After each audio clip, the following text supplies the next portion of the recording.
So what kick-started the third boy's powers? If we look at the location and time that his plane went down, we can make a pretty good guess. When the plane experienced the first anomaly, it gave an accurate report of its position to a control tower, due north of the Black Sea, 125 miles east of Kiev. Dead south on the Black Sea is Cyprus's Green Line.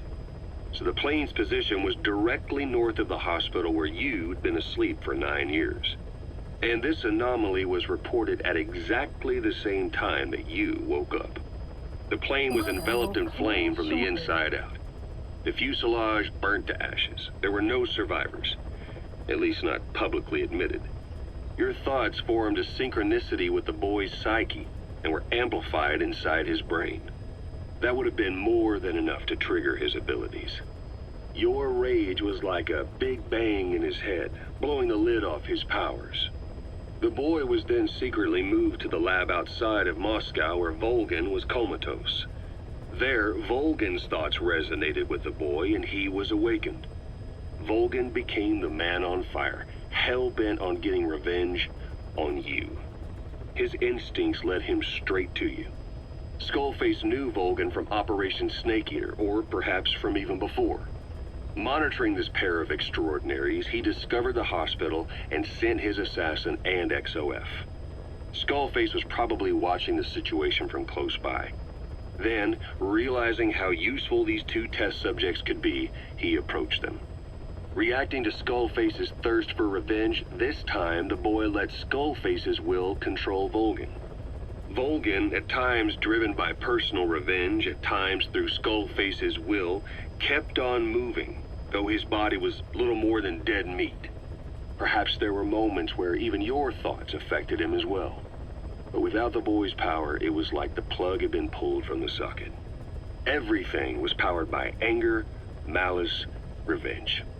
This is how the end of the report sums things up. Both the third boy and the man on fire were originally test subjects of paranormal research for military applications, like telekinetically controlling the leader of an enemy nation and making him launch a nuke, or stopping the heart of someone on the wrong side of the Berlin Wall, experimenting with latent human abilities.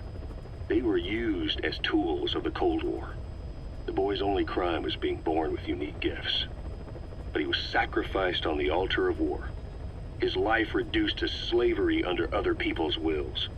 Turned into a living weapon with no will of his own. Eventually, the only emotion he could feel must have been the desire to get revenge for the hand he'd been dealt. Boss, it's you that awakened the boy's powers. But there's more to it than that. I guess the anger emanating from you was something he could truly relate to.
That's the target. I remember him. He was off base during the attack 9 years ago.